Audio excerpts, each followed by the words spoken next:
Hello students, मैं फिर से आपको स्वागत करना चाहता हूं मेरा YouTube channel ACS physics hub, learn physics with notes. इसमें हम आज देखेंगे electric field intensity with problems. तो इलेक्ट्रिक फील्ड इंटेंसिटी देखने के लिए पहले हमको जानना पड़ेगा इलेक्ट्रिक फील्ड क्या है। उसके बाद देखेंगे इलेक्ट्रिक फील्ड इंटेंसिटी, मतलब इलेक्ट्रिक फील्ड को कैसे मेजर करेंगे। फिर इलेक्ट्रिक फील्ड इंटेंसिटी के ऊपर बहुत सारा प्रॉब्लम्स करेंगे। ठीक है, तो मेरा ये चैनल को पहले आप सब्सक्राइब कर दीजिए, क्योंकि मैं एक के बाद एक वीडियो सीरियली लेता आऊँगा और आपके बेनिफिट के लिए आप देखते जाएंगे। ठीक है, तो पहले सब्सक्राइब कीजिए और शुरू करते हैं इलेक्ट्रिक फील्ड।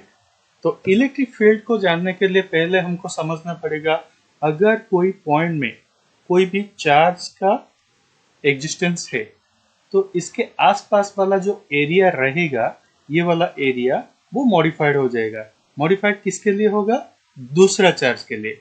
मान लीजिए कि Q0 दूसरा चार्ज है जिसका साइन पॉजिटिव है, तो ये जो Q0 वाला चार्ज Q के वजह से अफेक्टेड रहेगा। अगर Q पॉजिटिव रहेगा तो क्या होगा? Q0 को ये रिपेल करेगा। अगर Q कैपिटल Q नेगेटिव रहेगा तो इसको अट्रैक्ट करेगा। तो डिपेंड करेगा ये सोर्स चार्ज क्या है। तो यहाँ पर हमारा ये जो पॉइंट रहेगा इसको बोलेंगे सोर्स पॉइंट, क्योंकि सोर्स चार्ज यहाँ पर एग्जिस्ट कर रहा है। और इसको बोलेंगे ऑब्जर्वेशन पॉइंट। तो यहाँ पर ऑब्जर्वेशन के लिए जो चार्ज हम ले रहे हैं इसको बोलेंगे टेस्ट चार्ज। ठीक है, तो टेस्ट चार्ज का साइन हमेशा पॉजिटिव कन्वेंशनली हम लोग लेते हैं। तो अभी देखेंगे इलेक्ट्रिक फील्ड का क्या डेफिनेशन है। ठीक है, तो इलेक्ट्रिक फील्ड का मतलब क्या है? Electric field is the modified space surrounding an electric charge और a system of charge over which electric force of attraction और रिपल्सन एग्जिस्ट। ये ऑलरेडी मैं बता चुका हूं आपको Q और Q0 की मदद से। और इसको सिंप्लीफाइड करके यहाँ पर लिखा गया है, ए charge modifies the space around it and produces an electric field in the entire space around it. Another charge placed at any point in the electric field experiences a force। जो कि यहाँ पर चार्ज, ए charge का मतलब ये है Q, और another charge का मतलब क्या है? Plus small Q0। और सेकेंड चार्ज भी क्या करेगा? The second charge creates its own electric field around it in which the first charge experiences a force. मतलब ये जो Q0 रहेगा इसके वजह से Q भी अफेक्टेड रहेगा। Q0 पॉजिटिव है तो Q पॉजिटिव रहेगा तो ये रिपेल करेगा। अगर Q माइनस रहेगा, नेगेटिव रहेगा, तो उस केस में Q0 इसको अट्रैक्ट करेगा। तो यहाँ पर सोर्स चार्ज टेस्ट चार्ज को अफेक्ट करेगा और टेस्ट चार्ज सोर्स चार्ज को भी अफेक्ट करेगा। ठीक है, नेक्स्ट। तो सोर्स चार्ज Q है, ऑलरेडी बता चुका हूं। तो ये जो पॉइंट होगा ए वाला पॉइंट, ये सोर्स पॉइंट, ये वाला पॉइंट होगा ऑब्जर्वेशन पॉइंट। तो Q को हम ले रहे हैं static point charge at rest, क्योंकि हम इलेक्ट्रोस्टैटिक्स पढ़ रहे हैं तो चार्ज का मूवमेंट नहीं होगा। और ये सोर्स पॉइंट रहेगा ए और ऑब्जर्वेशन पॉइंट रहेगा B. Next, electric field intensity अभी देखेंगे। इलेक्ट्रिक फील्ड इंटेंसिटी को और क्या बोला जाता है? फील्ड स्ट्रेंथ भी बोला जाता है, और क्या बोल सकते हैं? Intensity of electric field. तो इंटेंसिटी ऑफ इलेक्ट्रिक फील्ड क्या है उसको समझने के लिए हम देखते हैं, Q सोर्स चार्ज है, Q0 टेस्ट चार्ज है। तो टेस्ट चार्ज को ये अफेक्ट कर रहा है कैसे? एक आइदर रिपल्सिव और अट्रैक्टिव फोर्स की मदद से। तो F रिपल्सिव या फिर अट्रैक्टिव फोर्स है, तो F का वैल्यू किसके ऊपर डिपेंड करेगा? Q0 के ऊपर। कैसे? F equal to K Q Q0 divided by R square. यहाँ पर अगर डिस्टेंस R लेंगे तो यहाँ पर Q0 जितना ज्यादा होगा F का वैल्यू उतना ज्यादा होगा, और Q0 का वैल्यू जितना कम होगा F का वैल्यू कम होगा। तो यहाँ पर अगर Q0 का वैल्यू हम 1 यूनिट ले लेंगे तो क्या होगा? F का वैल्यू कितना हो जाएगा? KQ by R square. ये जो के क्यूब बाई आर स्क्वायर रहा, इसको ही हम बोलेंगे इलेक्ट्रिक फील्ड इंटेंसिटी और ई, कैपिटल ई। तो ये यहां पर Q0 के ऊपर डिपेंड नहीं कर रहा। इलेक्ट्रिक फील्ड Q0 के ऊपर डिपेंड नहीं कर रहा है। इलेक्ट्रिक फील्ड हम किसका निकाल रहे हैं? सोर्स चार्ज का। तो इसीलिए ये सोर्स चार्ज के ऊपर डिपेंड कर रहा है और डिस्टेंस के ऊपर डिपेंड कर रहा है, कौन सा पॉइंट का हम इलेक्ट्रिक फील्ड निकाल रहे हैं। तो उस पॉइंट में इलेक्ट्रिक फील्ड अगर ई होगा तो वो डिस्टेंस के ऊपर डिपेंड करेगा और सोर्स चार्ज के ऊपर डिपेंड करेगा। उसके साथ साथ nature of the medium, nature of the medium किसके ऊपर डिपेंड करता है? परमिटिविटी के ऊपर। तो परमिटिविटी के ऊपर क्या डिपेंड करता है? Coulomb's law, Coulomb's constant. तो Coulomb's constant K equal to 1/4 pi epsilon. तो एप्सिलॉन के ऊपर भी डिपेंड करेगा इलेक्ट्रिक फील्ड इंटेंसिटी का वैल्यू क्या रहेगा। ठीक है, तो अभी डेफिनेशन देख लेते हैं। The force per unit charge experienced bye a very small positive test charge placed at a point in an electric field is known as electric field intensity। तो यहां पर क्या हुआ? ये जो टर्म रहा very small positive test charge, इसका मतलब क्या है? सोर्स चार्ज आपका जितना भी कम रहेगा उससे कम रहना चाहिए टेस्ट चार्ज। तो टेस्ट चार्ज का वैल्यू, नहीं तो टेस्टिंग कैसे करेंगे? टेस्ट चार्ज अगर ज्यादा होगा तो इसका जो फोर्स, टेस्ट चार्ज जो एक्सपीरियंस करेगा फोर्स ऑफ अट्रैक्शन और रिपल्सन किसके वजह से? सोर्स चार्ज के वजह से, वो ऑब्जर्व हम नहीं कर पाएंगे। इसीलिए टेस्ट चार्ज को सबसे छोटा क्वांटिटी में लिया जाता है और उसका क्वांटिटी जनरली क्या रहता है?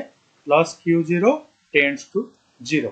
ठीक है, तो अभी हम इलेक्ट्रिक फील्ड इंटेंसिटी का फॉर्मूला देखेंगे। तो फॉर्मूला क्या है? E equal to limit Q0 tends to 0 F by Q0। F का वैल्यू अगर हम डाल देंगे यहाँ पर 1/4 pi epsilon capital Q small Q0 divided by R square. ये Q0 हो गया तो Q0 कैंसल, हमें क्या मिल गया? 1/4 पाई एप्सिलॉन 0 और Q बाई आर स्क्वायर। ठीक है, तो ऑलरेडी इसको मैं बता चुका हूं, यहाँ पर ये दिया गया है फिर से। तो Q है सोर्स चार्ज, Q0 है टेस्ट चार्ज, उसके हिसाब से हम लिए हैं यहाँ पर। तो force experienced per unit charge ये हमको मिल गया। अभी इसको हम यूज करेंगे ये दोनों को कहाँ पर? कोई भी प्रॉब्लम्स के लिए, इलेक्ट्रिक फील्ड इंटेंसिटी का जो प्रॉब्लम होगा। तो यहाँ पर आप देख सकते हैं, यहाँ पर एप्सिलॉन 0 लिखा गया है। ये किसके लिए है? ये फ्री स्पेस के लिए और एयर के लिए है। लेकिन अगर ये कोई मीडियम रहेगा तो उस केस में एप्सिलॉन 0 के जगह हम एप्सिलॉन लिख सकते हैं, जो है एप्सिलॉन r एप्सिलॉन 0। ठीक है, नेक्स्ट हम देखेंगे इलेक्ट्रिक फील्ड इंटेंसिटी का यूनिट्स। तो यूनिट्स SI यूनिट भी देखेंगे और CGS unit. SI unit electric field का क्या रहेगा? न्यूटन पर कूलम, क्योंकि E इक्वल टू F/Q। तो F का यूनिट है न्यूटन, चार्ज का न्यूटन है कूलम, तो F/Q मतलब न्यूटन पर कूलम। ये है SI यूनिट। उसी हिसाब से CGS यूनिट क्या रहेगा? न्यूटन के बदले डाइन हो जाएगा और कूलम के बदले स्टैट कूलम। तो अभी देखेंगे SI यूनिट और CGS यूनिट में क्या संबंध है। तो SI यूनिट हमारे क्या है? 1 न्यूटन पर कूलम। इसको हम मान सकते हैं कि 1 न्यूटन बाई 1 कूलम। तो 1 newton equal to 10 to the power 5 dyne और 1 कूलम इक्वल टू, ऑलरेडी हम पढ़े हैं, 3 into 10 to the power 9 stat coulomb. तो इसको अगर सिंप्लीफाई करेंगे क्या आ जाएगा? 1/3 into 10 to the power 4 dine और स्टैट कूलम। और ये जो डाइन और स्टैट कूलम, ये क्या यूनिट है? ये कौन सा यूनिट है? ये electrostatic unit of electric field intensity. तो उस हिसाब से यहाँ पर हम क्या लिख सकते हैं? 1 ESU ऑफ E, इसका मतलब 1 electrostatic unit of electric field intensity equal to कितना होगा? 3 into 10 to the power 4 newton पर कूलम। उसी हिसाब से पहले जैसे हम EMU और ESU के अंदर रिलेशन निकाले थे मैक्सवेल्स इलेक्ट्रोमैग्नेटिक थ्योरी को यूज करके, यहाँ पर भी वैसे ही करेंगे। मैक्सवेल्स इलेक्ट्रोमैग्नेटिक थ्योरी क्या बोलता है? 1 EMU equal to C ESU। तो C स्पीड ऑफ लाइट, तो स्पीड ऑफ लाइट को यहाँ पर डाल देंगे CGS यूनिट में। ये क्या हो जाएगा? इसका value 3 into 10 to the power 10 ESU। तो 1 EMU equal to 3 into 10 to the power 10 ESU। तो उस हिसाब से 1 EMU इक्वल टू कितना हो जाएगा? 3 into 10 to the power 10 newton पर कूलम। ये ESU के बदले मैं लिख दिया। तो इसको सिंप्लीफाई करने से हमारा क्या आ जाता है? 1 EMU of electric field intensity equal to 9 into 10 to the 14 SI unit. इसको भी आप प्रॉब्लम के लिए यूज कर सकते हैं अगर हायर लेवल का कोई ESU या फिर EMU वाला प्रॉब्लम आपको मिलेगा।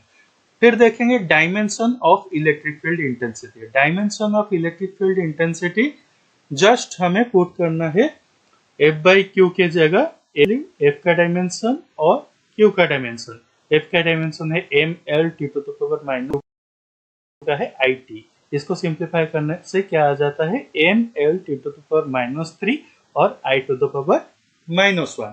ये हो गया आपका इलेक्ट्रिक फील्ड इंटेंसिटी का डायमेंशन। फिर अभी जाकर बहुत सारे इंपोर्टेंट पॉइंट्स को कवर करेंगे इलेक्ट्रिक फील्ड इंटेंसिटी के रिलेटेड। तो पहला पॉइंट हमारा रहेगा ये कौन से फैक्टर के ऊपर डिपेंड करेगा? ये 3 फैक्टर्स के ऊपर डिपेंड करता है, 3 नंबर्स ऑफ फैक्टर। तो कैसे हमको ये फॉर्मूला से पता चल जाएगा ये किसके ऊपर डिपेंड करता है? के क्यू बाई आर स्क्वायर। तो E equal to K Q by R square. तो E किसके ऊपर डिपेंड करेगा? पहले कूलम्स कांस्टेंट के ऊपर डिपेंड करेगा। कूलम्स कांस्टेंट किसके ऊपर डिपेंड करता है? Permittivity of medium. तो परमिटिविटी ऑफ मीडियम का मतलब क्या है? नेचर ऑफ मीडियम के ऊपर इलेक्ट्रिक फील्ड इंटेंसिटी डिपेंड करेगा। और यहाँ पर और किसके ऊपर डिपेंड करता है? सोर्स करेगा इलेक्ट्रिक फील्ड इंटेंसिटी का वैल्यू, और distance between test charge and source charge उसके ऊपर भी डिपेंड करेगा फील्ड इंटेंसिटी का वैल्यू। तो ये 3 टाइप्स ऑफ फैक्टर होता है जिसके ऊपर इलेक्ट्रिक फील्ड इंटेंसिटी डिपेंड करता है। और इलेक्ट्रिक फील्ड इंटेंसिटी को क्या बोला जाता है? Characteristic vector of electrostatics.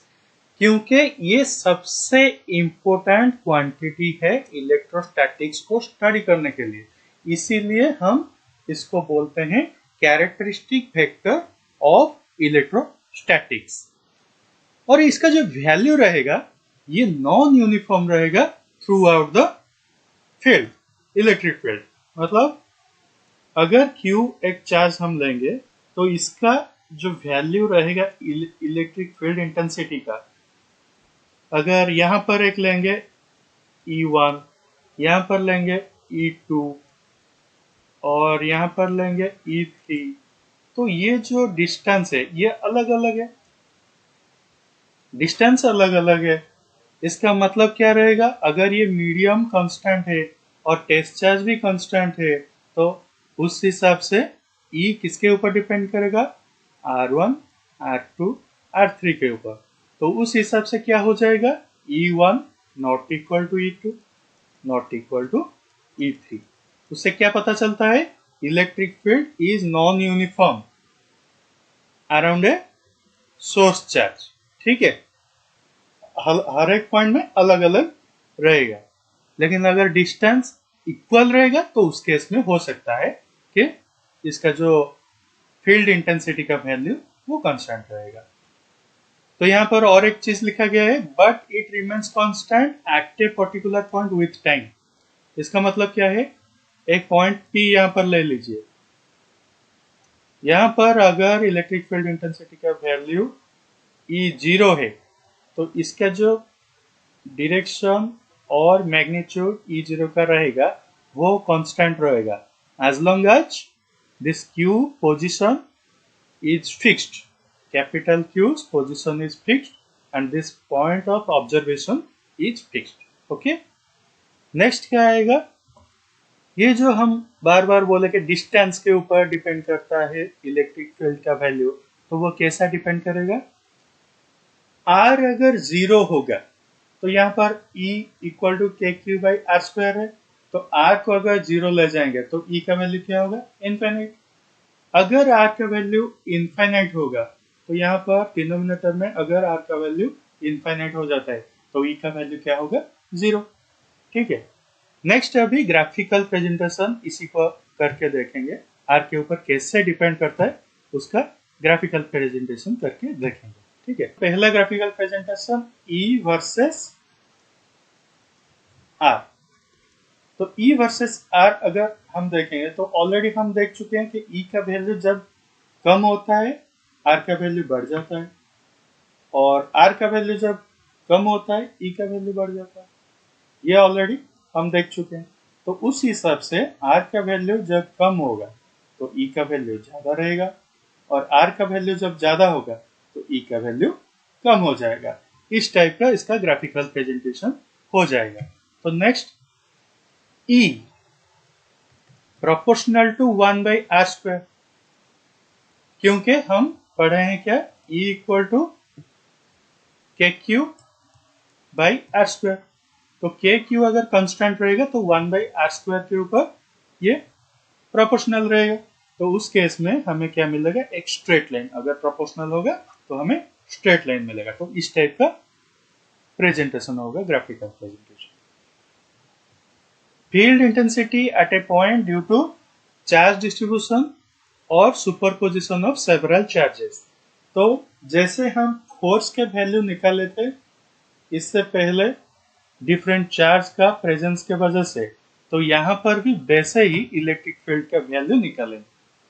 तो इलेक्ट्रिक फील्ड का जो नेट वैल्यू होगा वो कैसे निकाला जाएगा? पहले ये मान लीजिए कि यहाँ पर एक पॉइंट ऑफ ऑब्जर्वेशन है, ये वाला पॉइंट, और चार्ज क्या है? सोर्स चार्ज एक Q1 है, दूसरा Q2 है, तीसरा Q3 है। तो Q1 के वजह से जो इलेक्ट्रिक फील्ड हमें मिल रहा है Q0 पोजीशन में वो है E1, और Q2 के वजह से E2, Q3 के वजह से E3। तो तीनों का अगर वेक्टर सम हम लेंगे तो यहां पर जो Q0 के पोजीशन पर हमें क्या मिलेगा? नेट इलेक्ट्रिक फील्ड का वैल्यू। तो इसको हम लिख सकते हैं E equal to E1 plus E2 plus E3 up to En। जितने सारे चार्जेस रहेगा सबका इलेक्ट्रिक फील्ड का वेक्टर को हम मिलाकर वेक्टर सम निकालने से नेट इलेक्ट्रिक फील्ड का वैल्यू मिल जाएगा। अभी देखेंगे प्रॉब्लम्स। तो पहला प्रॉब्लम हमारा क्या रहेगा? Find the field intensity produced by helium nucleus eight A distance of 1 angstrom unit. तो यहाँ पर डाटा क्या है? हीलियम न्यूक्लियस एक डाटा है और एक है 1 एंगस्ट्रॉम यूनिट। और यहाँ पर क्या लिखा गया है? फील्ड इंटेंसिटी हमें निकालना है। तो E का वैल्यू निकालना है। हीलियम न्यूक्लियस सोर्स चार्ज हो जाएगा, और ये जो 1 एंगस्ट्रॉम यूनिट ये क्या होगा? डिस्टेंस। ठीक है। तो E equal to K Q by are already हमें पता है। तो उस हिसाब से के क्या वैल्यू हमें पता है कि 9 इंटू 10 टू द पावर 9, और Q का वैल्यू निकलना पड़ेगा। यहाँ से निकलना पड़ेगा हीलियम में कितना प्रोटॉन है? 2 प्रोटॉन है। 2 प्रोटॉन का चार्ज क्या रहेगा? प्लस 2E रहेगा। ठीक है। और 1 एंगस्ट्रॉम यूनिट डिस्टेंस को अगर कन्वर्ट करेंगे तो क्या हो जाएगा? 10 टू द पावर -10 मीटर हो जाएगा।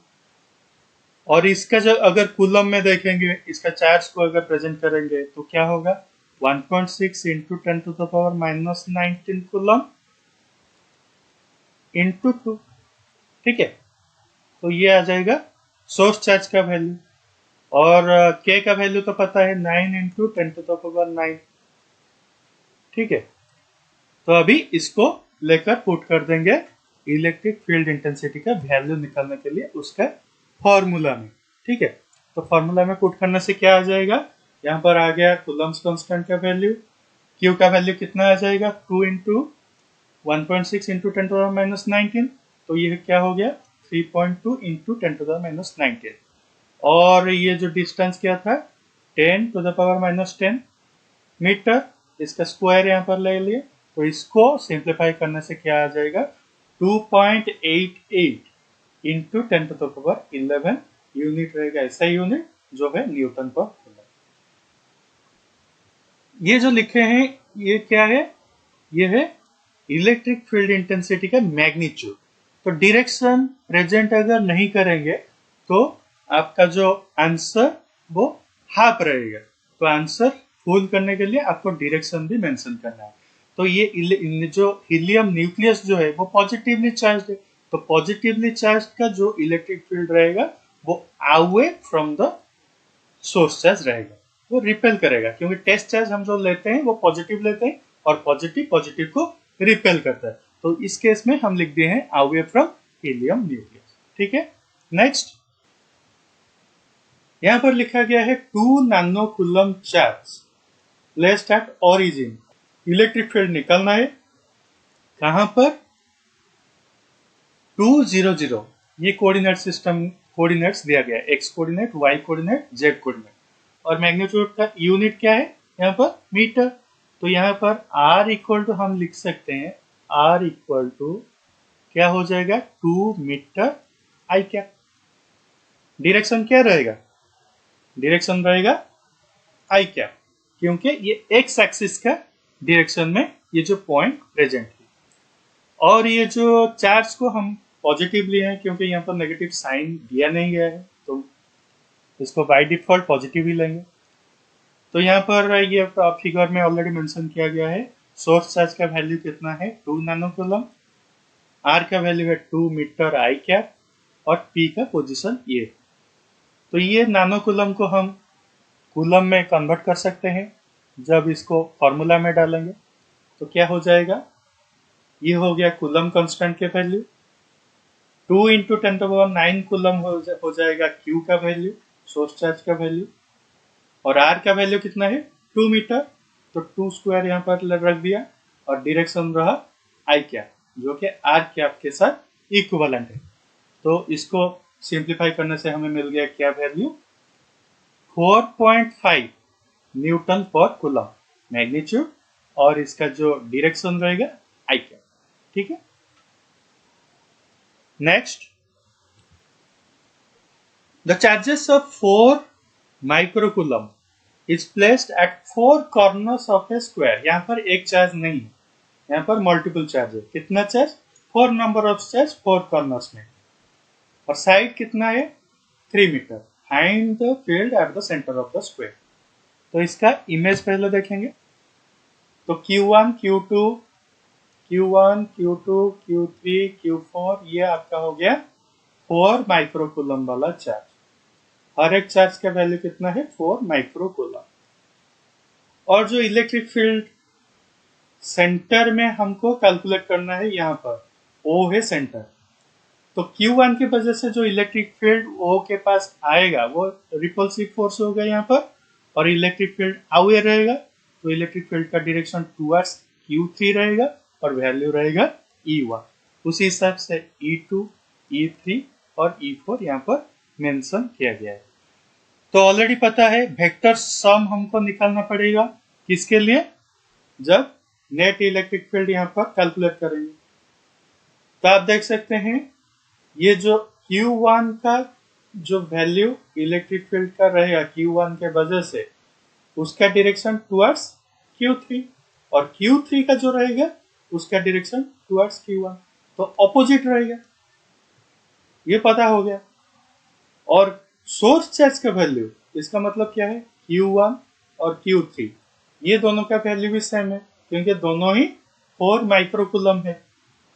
और ये जो मीडियम, सेम मीडियम हम कंसीडर कर सकते हैं, क्योंकि हमें कोई मीडियम के बारे में यहाँ पर इंफॉर्मेशन, एक्स्ट्रा इंफॉर्मेशन कुछ दिया नहीं है। तो और किसके ऊपर डिपेंड करेगा, आर के ऊपर डिपेंड करेगा। और ये जो सेंटर है, सेंटर से Q1 का डिस्टेंस और Q3 का डिस्टेंस सेम रहेगा। तो उस हिसाब से क्या आ जाएगा, E equal to KQ/R², R constant, Q constant, K भी कांस्टेंट। तो E का वैल्यू भी कांस्टेंट रहेगा। इसका मतलब E1, E2, E3, E4 चारों का वैल्यू सेम है।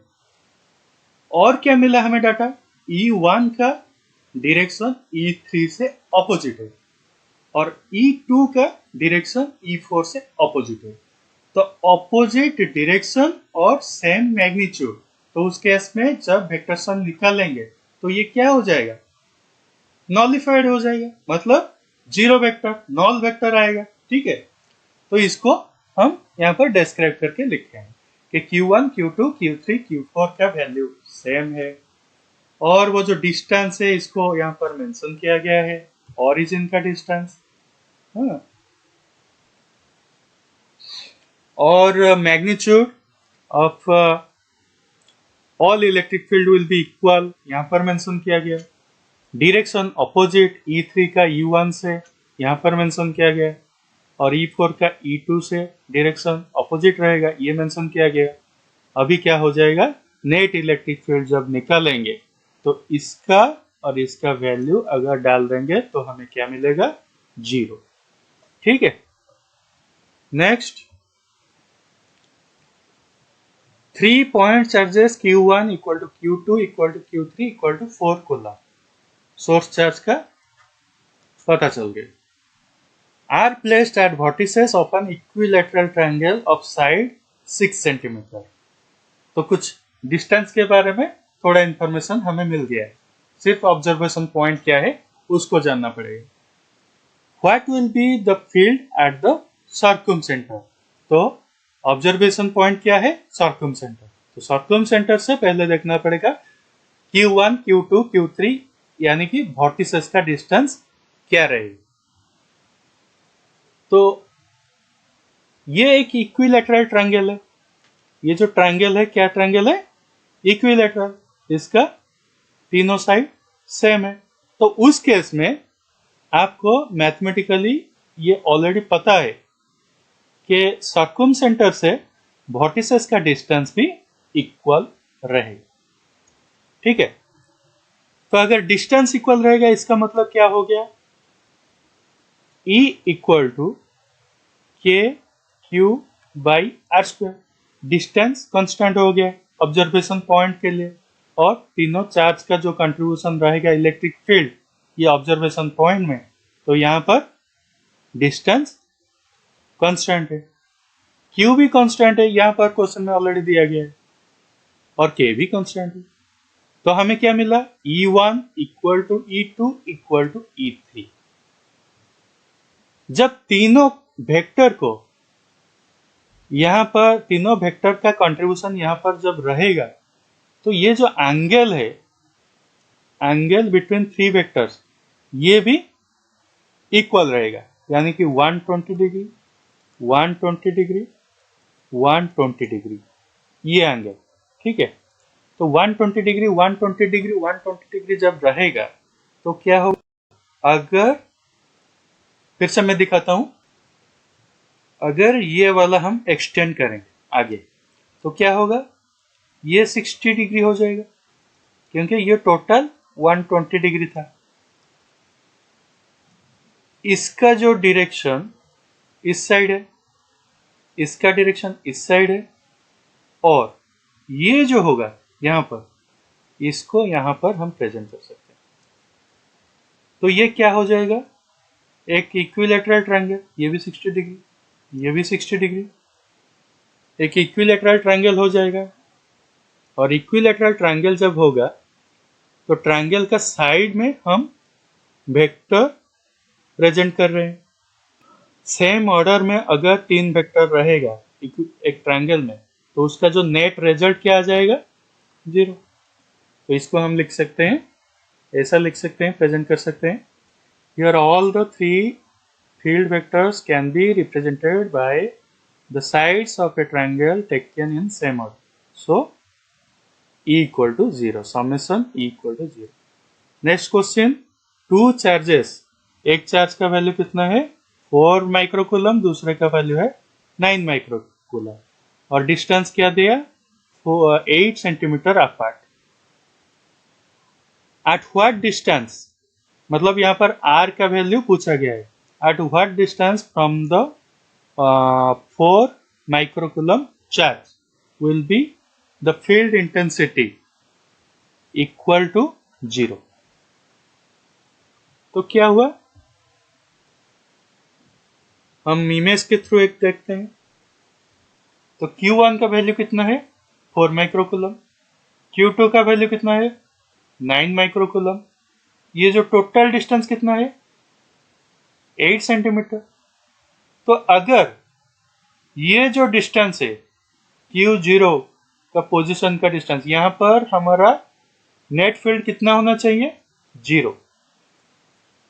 इसका मतलब क्या होगा, ये जो Q2 का रिपल्सिव फोर्स यहाँ पर जितना होगा, Q3 का भी रिपल्सिव फोर्स उतना होना चाहिए, ऑपोजिट होगा और इक्वल मैग्नीट्यूड का होने से ही हमें 0 नेट फील्ड मिलेगा। तो ये जो डिस्टेंस है इसको हम एज्यूम किए हैं, r के बदले हम लिए हैं x सेंटीमीटर। तो रिमेनिंग डिस्टेंस यहां से यहां तक कितना रहेगा, 8 माइनस एक्स। तो यहां पर e का वैल्यू, E1 का वैल्यू कितना रहेगा, k Q1 divided by x square. और यहां पर कितना होगा, k Q2 divided by 8 minus x का स्क्वायर। तो इसको अभी प्रेजेंट करते हैं, ये दोनों इक्वल रहेगा, ठीक है। तो यहां पर प्रेजेंट कर दिया। तो ये जो प्रेजेंट कर दिया, इसको सिंप्लीफाई करने से हमें एक क्वाड्रेटिक इक्वेशन मिल रहा है। तो क्वाड्रेटिक इक्वेशन का एक यहाँ पर नेगेटिव वैल्यू और एक पॉजिटिव वैल्यू आएगा। हम सिर्फ नेगेटिव वैल्यू को छोड़कर पॉजिटिव वैल्यू को कंसिडर कर रहे हैं और हमें क्या मिलेगा, 3.2 सेंटीमीटर। तो इसका मतलब क्या हो गया, Q1 से 3.2 सेंटीमीटर डिस्टेंस में E1 और E2 का वैल्यू सेम रहेगा। अभी लास्ट क्वेश्चन देखेंगे। An infinite number of point charges each equal to 4 microcoulomb are placed on the x-axis at x equal to 1 metre, 2 metre, 4 metre up to infinity दिया गया है। Find the field at origin। तो यहाँ पर क्या होगा, ये origin है, 1 मीटर डिस्टेंस लिया, 2 मीटर डिस्टेंस लिया, 4 मीटर डिस्टेंस लिया, ऐसे इनफिनिट तक लाए, ठीक है। तो ये जो 1 मीटर डिस्टेंस में जो Q रहेगा, Q का वैल्यू तो 4 माइक्रोकूलम हर जगह पर है, ठीक है। तो ये जो Q1 का वैल्यू लूंगा, Q2 का वैल्यू लूंगा, Q3 का वैल्यू, इसके वजह से जो इलेक्ट्रिक फील्ड होगा वो रिपल्सिव होगा, क्योंकि पॉजिटिव लिया हूं। तो इस डायरेक्शन में होगा, ये रहेगा E1। फिर Q2 के वजह से जो होगा इस डायरेक्शन में रहेगा, वो होगा E2। और इसके वजह से जो इलेक्ट्रिक फील्ड इंटेंसिटी मिलेगा वो मिलेगा E3। तो सबका वेक्टर सम हमें निकालना पड़ेगा। तो डायरेक्शन का तो पता चल गया, ये opposite to positive X axis, इसका मतलब माइनस आई कैप। और जो मैग्नीट्यूड होगा उसको निकालेंगे, E equal to 1/4πε0 Q/r²। Summation E equal to summation, वो पूरा क्वांटिटी को मैं लिख दिया हूं ब्रैकेट में। तो यहाँ पर कांस्टेंट क्या है, 1/4πε0। तो 1/4πε0 और उसके साथ साथ Q भी कांस्टेंट है, तो उसको बाहर ले जाएंगे। तो क्या मिला, 1/4πε0 Q समेशन 1/r², ठीक है। नेक्स्ट, तो 1/4πε0 का वैल्यू कितना है, 9 × 10⁹। Q का वैल्यू कितना है, 4 माइक्रोकूलम, तो 4 × 10⁻⁶। 1/r² का वैल्यू कितना होगा, r²। तो समेशन का मतलब r का वैल्यू 1, 2, 3, 4 ऐसा लेना पड़ेगा, लेकिन यहाँ पर क्या दिया गया है, 1 दिया गया है, 2 दिया गया है, उसके बाद 4 दिया गया है। तो इसको कैसे लिख सकते हैं, 1, 2, 4 अप टू इनफिनिट। तो ये आपको पता है एक ज्योमेट्रिक प्रोग्रेशन है। तो जीपी का वैल्यू यहाँ पर क्या रहेगा, a divided by 1/r। r का वैल्यू कितना है, 1/2²। यहाँ पर कितना होगा, 1/4। तो 1/4 यहाँ पर मैं डाल दिया। और ये क्या हो गया, 1 क्या है, यहाँ से आया। और a का वैल्यू मतलब स्टार्टिंग टर्म, इनिशियल टर्म का वैल्यू कितना है, वही 1। तो इसको सिंप्लीफाई करने से हमें क्या मिल जाएगा, 4.8 इंटू 10⁴ न्यूटन पर coulomb. Direction will be towards negative direction of x axis. इसको सिंपली हम लिख सकते हैं -i कैप। ठीक है, अभी हो गया, प्रॉब्लम्स कवर कर लिए। अभी यहाँ पर समराइज करके सारे नोट को मैं दे दिया हूँ। आप इसका स्क्रीनशॉट लेकर आपके नोटिंग के लिए यूज कर सकते हैं, याद रखने के लिए यूज कर सकते हैं। अगर आपको कहीं पर भी कोई डाउट है इस लेक्चर में तो आप जाकर कमेंट सेक्शन में मुझे पूछ सकते हैं। और मेरा फ्री डाउट क्लियर सर्विस को पाने के लिए आपको सिर्फ टेलीग्राम चैनल ज्वाइन करना है और लाइक शेयर सब्सक्राइब करना है इस चैनल को। और आगे जाकर मैं आपके लिए पूरा सीरीज ऑफ वीडियो लाने जा रहा हूँ। ठीक है, थैंक यू, जय हिंद।